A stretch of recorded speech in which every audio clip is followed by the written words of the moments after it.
मल्लिकार्जुन खड़गे जी, शरद पवार जी, उद्धव ठाकरे जी, रमेश चेन्नीथाला जी, नाना पटोले जी, बाला साहेब थोराट जी, उद्धव ठाकरे जी, रमेश चेन्नीथाला जी, नाना पटोले जी, प्रेस के हमारे मित्रों, आप सबका यहां बहुत बहुत स्वागत, नमस्कार।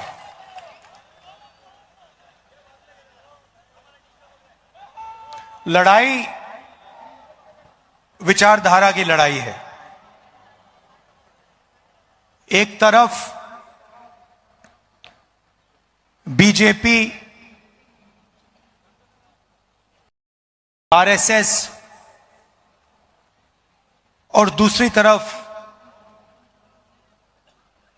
इंडिया गठबंधन। एक तरफ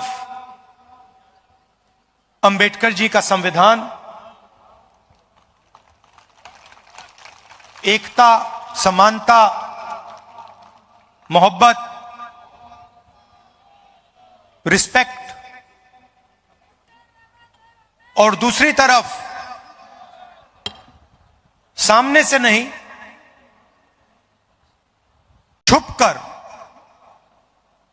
बीजेपी के लोग, आरएसएस के लोग इस संविधान को खत्म करना चाहते हैं। सामने से नहीं कह सकते हैं, सामने से कहेंगे तो नतीजा उनको मालूम है, पूरा का पूरा देश उनके सामने खड़ा हो जाएगा। इसलिए वो सामने से नहीं कहते हैं, छुपकर संविधान को कमजोर करते हैं।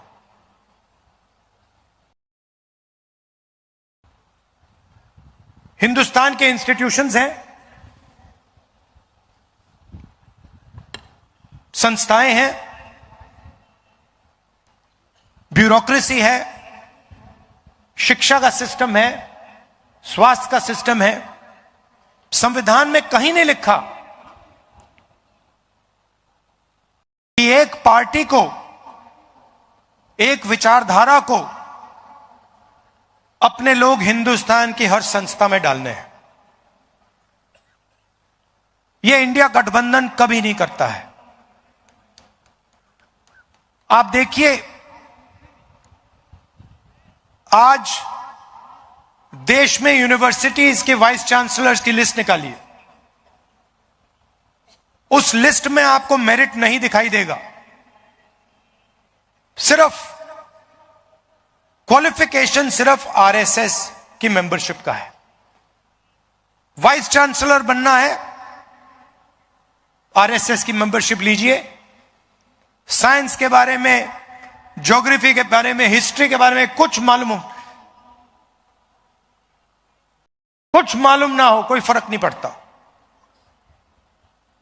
आरएसएस के हो, सीधा आपको उसमें जगह मिलेगी।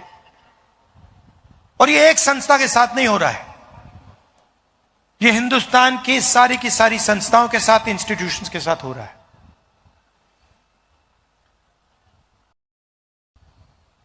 इलेक्शन कमीशन पर दबाव डालते हैं, CBI, ED, income tax department का इस्तेमाल कर सरकार गिराते हैं। आप याद रखिए कि पिछली महाराष्ट्र की सरकार, आपकी सरकार, हमारी सरकार थी, इंडिया गठबंधन की सरकार थी,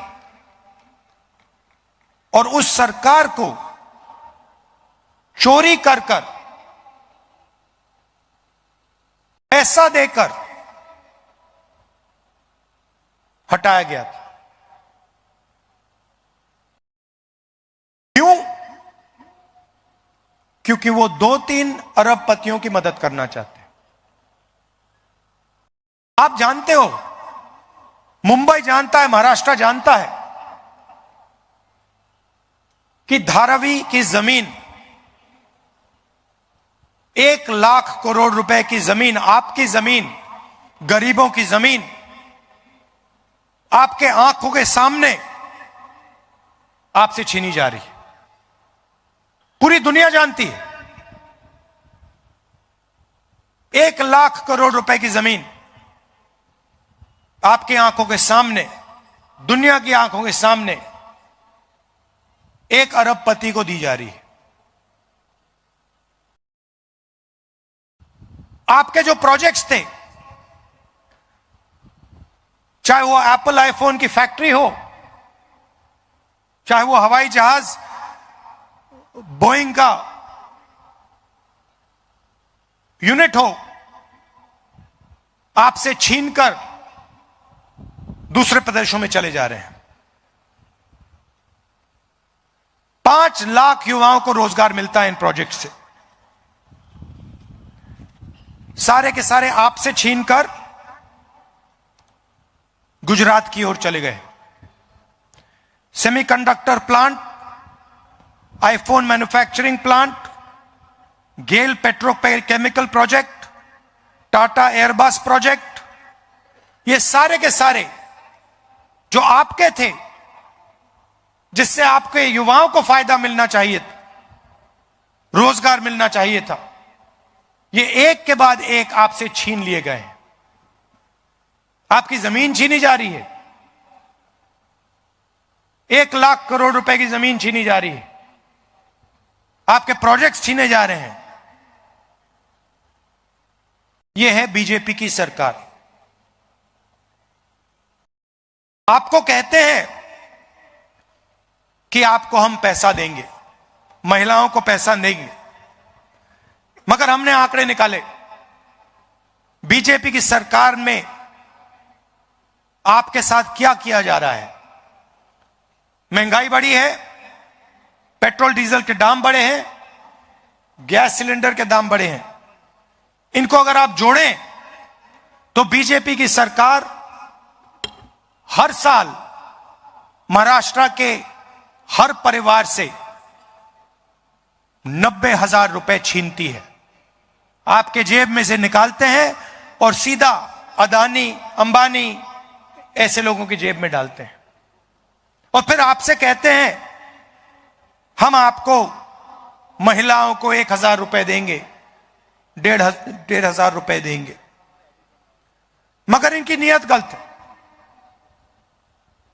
काम ये सिर्फ उन लोगों का करते हैं। नोटबंदी से आपको फायदा हुआ, जीएसटी से आपको फायदा हुआ, किसान के जो कानून बना उससे आपको फायदा हुआ, ये जो आपके प्रोजेक्ट्स हैं जो ये आपसे छीने गए, इससे आपको फायदा हुआ क्या? आप रोजगार नहीं चाहते हो, आप सिर्फ महंगाई चाहते हो, आप बेरोजगारी चाहते हो क्या? हिंदुस्तान में सबसे ज्यादा बेरोजगारी आज है। किसी स्टेट में चले जाइए, महाराष्ट्र छोड़िए, किसी भी स्टेट में चले जाइए और वहां आप पूछिए, युवाओं से पूछिए क्या करते हो, कहेंगे भैया कुछ नहीं करते हैं। मोदी जी ने, बीजेपी की पॉलिसीज ने बेरोजगारी फैला दी है, रोजगार मिल ही नहीं सकता। जो स्मॉल एंड मीडियम बिजनेस वाले हैं उनको एक के बाद एक खत्म कर दिया है। जो रीढ़ की हड्डी हुआ करते थे, रोजगार अंबानी अदानी नहीं दे सकते। अदानी धारावी की जमीन छीन सकता है आपसे, मगर रोजगार नहीं दे सकता है। यह पूरा देश जानता है। रोजगार कौन देते हैं? स्मॉल मीडियम इंडस्ट्री वाले लोग, जो मैन्युफैक्चरिंग करते हैं, जो हाथ से काम करते हैं, ये लोग रोजगार देते हैं। और इन सब को बीजेपी के लोगों ने, इनकी सरकारों ने खत्म कर दिया है। नोटबंदी, जीएसटी, ये पॉलिसीज नहीं है, ये हथियार हैं। छोटे बिजनेस वालों को खत्म करने के, मारने के हथियार हैं। आप जीएसटी देते हो, जितनी जीएसटी हिंदुस्तान का सबसे गरीब व्यक्ति देता है उतनी ही जीएसटी अदानी देता है। आप शर्ट खरीदोगे, उतना ही पैसा आपके जेब से जाएगा जितना अदानी के जेब से जाएगा। यह जीएसटी की सच्चाई है। और अगर आप देखें, आज हिंदुस्तान में गरीब लोग टैक्स देते हैं। सबसे ज्यादा टैक्स गरीब लोग देते हैं, कमजोर लोग देते हैं, छोटे दुकानदार देते हैं, किसान देते हैं, मजदूर देते हैं। इनडायरेक्ट टैक्स से पता नहीं लगता। आप शर्ट खरीदते हो, टैक्स लगता है। मोटरसाइकिल में पेट्रोल डालते हो, टैक्स लगता है।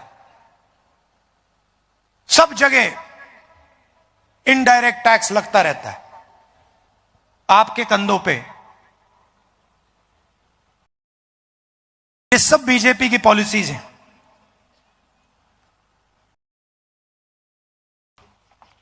मैंने संविधान की बात की। यह विचारधारा की लड़ाई है। एक तरफ अरबपतियों की सरकार और दूसरी तरफ गरीबों की, किसानों की, स्मॉल और मीडियम बिजनेस चलाने वालों की, युवाओं की सरकार।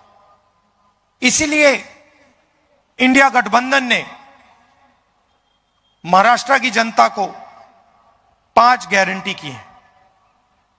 और आज मुझे कहा गया है कि आपको मैं 5 गारंटीज में से पहली गारंटी के बारे में बताऊं। शरद पवार जी, उद्धव ठाकरे जी और खारगे जी आपको बाकी गारंटीज के बारे में बताएंगे, मगर मैं आपको महालक्ष्मी योजना 3000 रुपए हर महिला के बैंक अकाउंट में हर महीने इंडिया गठबंधन की सरकार डालने जा रही है। हर महीने बैंक अकाउंट में महाराष्ट्र की महिलाओं को 3000 रुपए सीधा खटाखट खटाखट खटाखट खटाखट नजर जाएगा।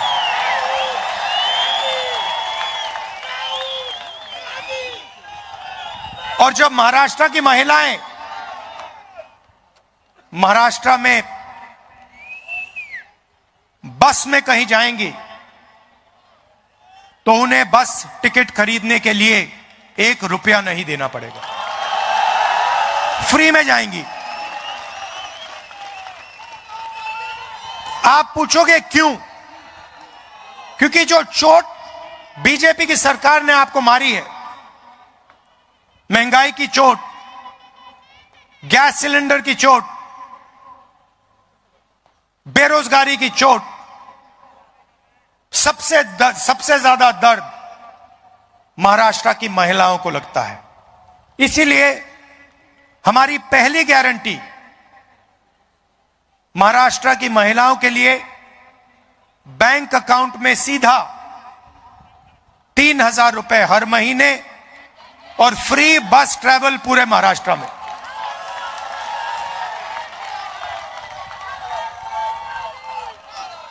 जो बाकी गारंटीज हैं उनके बारे में शरद पवार जी, उद्धव ठाकरे जी और खारगे जी आपको बताएंगे।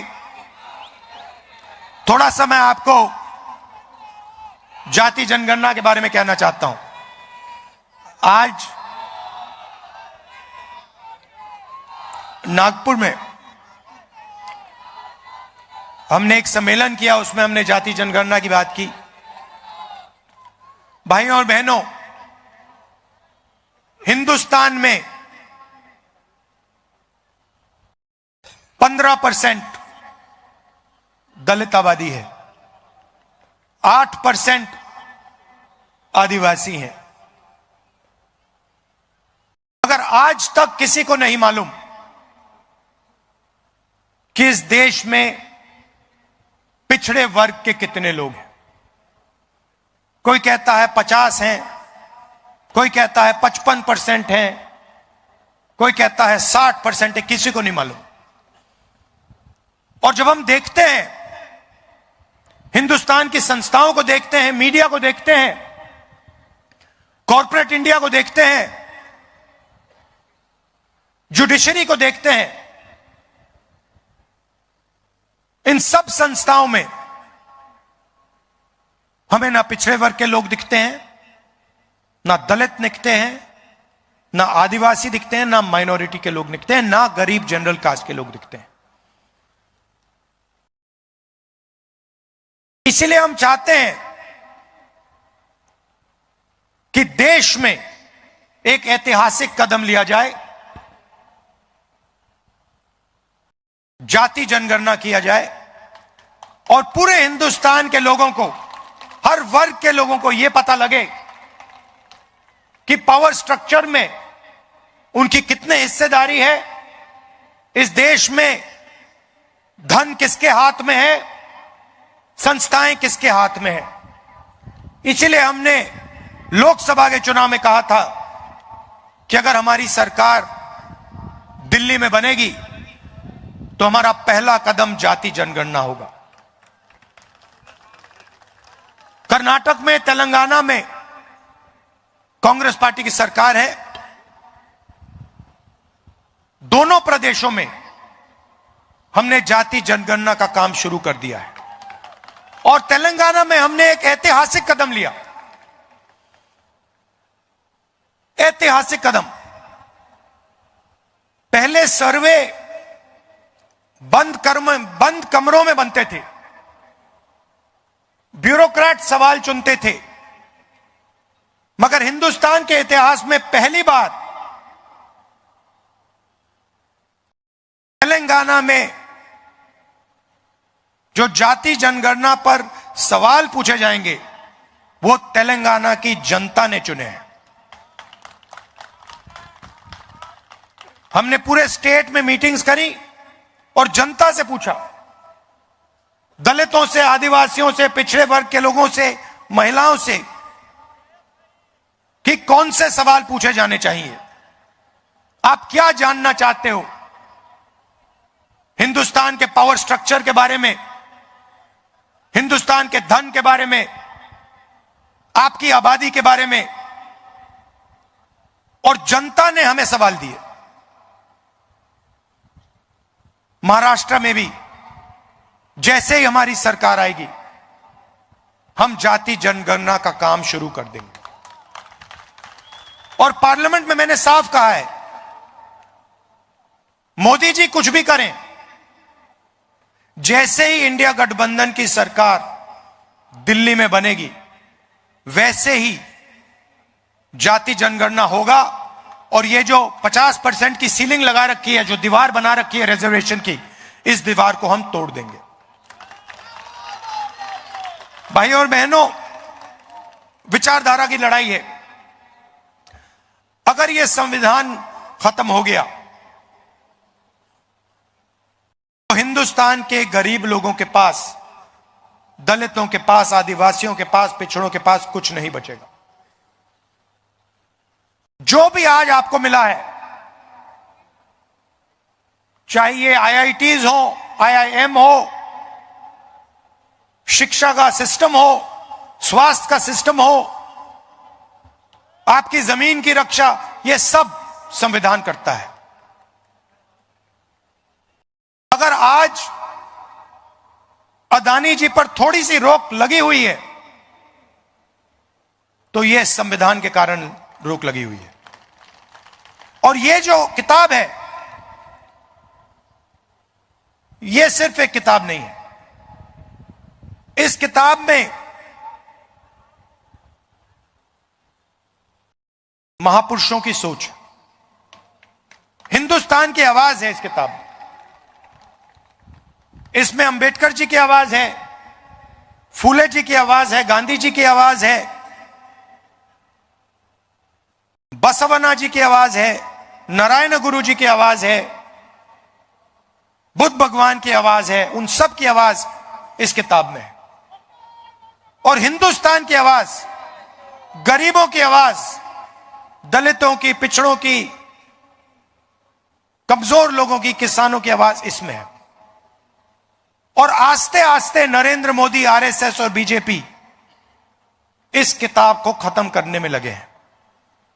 इंडिया गठबंधन आपको मैसेज देना चाहता है कि कुछ भी हो जाए, संविधान को कोई नहीं छुएगा, कोई नहीं खत्म कर पाएगा। इंडिया गठबंधन एक साथ खड़ा है, हिंदुस्तान की जनता एक साथ खड़ी है। हम इसको कभी खत्म नहीं होने देंगे। आप सबका मैं दिल से धन्यवाद करता हूं। चुनाव का समय है। आपकी जो पिछली सरकार थी वो आपके हाथों से चोरी की गई। बीजेपी, आरएसएस, इन लोगों ने आपसे आपकी सरकार छीनी। चोरी करके, एमएलए खरीद कर आपकी सरकार छीनी गई। यह आप याद रखिए। और इस बार महाराष्ट्र की सरकार बनाइए, जो आपके प्रोजेक्ट्स दूसरे प्रदेशों में ना भेजे, जो आपकी धारावी की जमीन अदानी जी के हवाले ना करे, मगर महाराष्ट्र के किसानों के लिए, मजदूरों के लिए, छोटे व्यापारियों के लिए, स्मॉल और मीडियम बिजनेस और युवाओं के लिए काम करे। आप सबका फिर से बहुत बहुत धन्यवाद। नमस्कार। जय हिंद।